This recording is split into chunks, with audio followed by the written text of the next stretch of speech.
Hello good evening everyone. यह कहानी सोनीपत शहर की एक भूतिया हवेली के बारे में है। यह हवेली राजा महाराजा के समय में बनाई हुई थी, लेकिन पिछले 18 सालों से इस हवेली में आज तक कोई भी रहने के लिए नहीं आया है। इच्छा होने पर भी इस हवेली में कोई भी नहीं रह पा रहा था, क्योंकि लोगों का कहना है कि इस हवेली में भूत प्रेत का साया है। जब अजीत सिंह को यह इस हवेली के बारे में पता चला तो उसने तय किया कि वो इस रहस्य को जानकर ही रहेगा। क्यों लोग इस हवेली में नहीं रह पा रहे हैं। उसने मजबूत इच्छा शक्ति से हवेली में रहने की पूरी तैयारी कर ली। जब उसने हवेली के अंदर जाने के लिए पैर आगे बढ़ाए तो दरवाजे पे किसी अनजान व्यक्ति ने उसे रोका और नज़दीक जाके बोले, कौन हो आप और किधर जा रहे हो। अजीत सिंह ने जवाब देने के बजाय उसने सामने से सवाल किया, जी आप कौन। मेरा नाम अर्जुन है और मैं यहीं पास में रहता हूँ। अजीत सिंह ने कहा, ओह अच्छा, मैंने सुना है कि यह एक भूतिया हवेली है और यहाँ कोई नहीं आ पाता है, इसलिए मैं इस हवेली में एक दिन रुकने का फैसला किया है। अर्जुन सिंह ने कहा, जी हाँ, आपने सही सुना है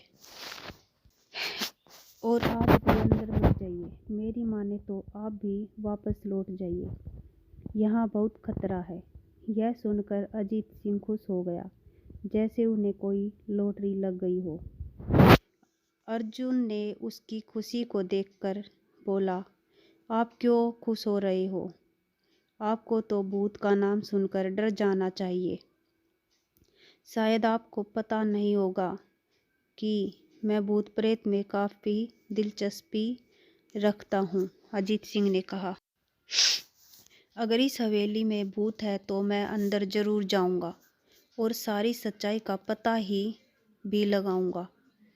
इतना कहकर अजीत सिंह उस हवेली में चले गए। अंदर जाके अजीत ने अपने बैग को साइड में रखा और हवेली के चारों ओर देखने लगा। सारे रूम भी चेक कर लिए। बाद में ड्राइंग रूम में आके सोफे पर बैठ गया। उसने वहाँ बैठकर दारू के 2-4 पैग भी पिए। वहीं अचानक उस रूम में लाइट का एक बल्ब चालू बंद होने लगा, लेकिन अजीत ने उस पर ध्यान नहीं दिया। थोड़ी देर बाद दूसरा बल्ब चालू बंद होने लगा। फिर तो हवेली की सारी लाइटें चालू बंद होने लगी। यह सब देखकर अजीत अपनी जगह पे खड़ा हो गया। अचानक उसके सामने से एक छोटा टेबल हवा में उड़ने लगा। करीब 6 फुट हवा में ऊपर जाकर गोल गोल घूमने लगा और बाद में अजीत की ओर तेजी से आने लगा। अजीत ने तुरंत ही अपनी जगह बदल दी और दूसरी ओर चला गया और वो टेबल वहीं जाके गिरा जहां अजीत खड़ा था। अजीत कुछ समझ पाता उतने में सोफे की सीट उसकी ओर आने लगी और वो जल्द खड़ा हो गया। छलांग लगा के दूसरी ओर कूद गया, जिसके कारण सोफा दीवार को टकराया और अजीत बच गया। अचानक सब कुछ शांत हो गया। अजीत ने सतर्कता से देखा और बड़ी आवाज में बोला, तुम जो भी हो सामने आकर के बात करो। वहीं एक बड़ी परछाई उसके सामने आई। अजीत ने उस परछाई को देखकर बोला, कौन हो तुम और क्यों मुझे मारना चाहते हो। परछाई, तुम्हारी भूल के कारण। अजीत, मेरी भूल, मैंने कौन सी भूल की है। परछाई, इस हवेली में आने की भूल। मैं किसी को भी इस हवेली में खुश नहीं देख सकता। अजीत, लेकिन क्यों।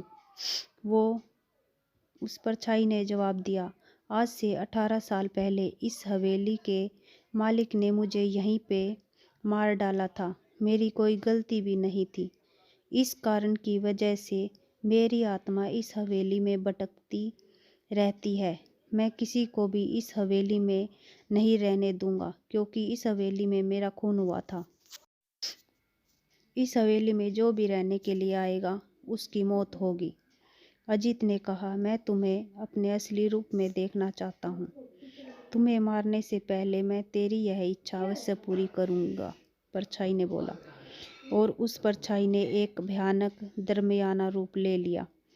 उसका चेहरा इतना भयानक था कि अजीत भी एक क्षण के लिए डर गया, लेकिन दूसरे ही क्षण में उसने अपने आप पर काबू पा लिया।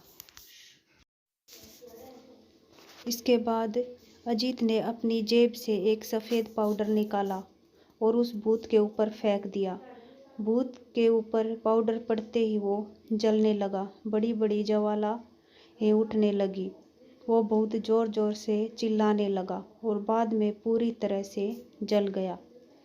उसके बाद अजीत ने चैन से सांस लिया और वहीं पर सो गया। दूसरे दिन सुबह जब अजीत को सही सलामत हवेली से बाहर आते देखा, अर्जुन को आश्चर्य हुआ। अर्जुन ने अजीत से पूछा, तुम कैसे जिंदा हो? जब अजीत ने अर्जुन को कल रात को घटी घटना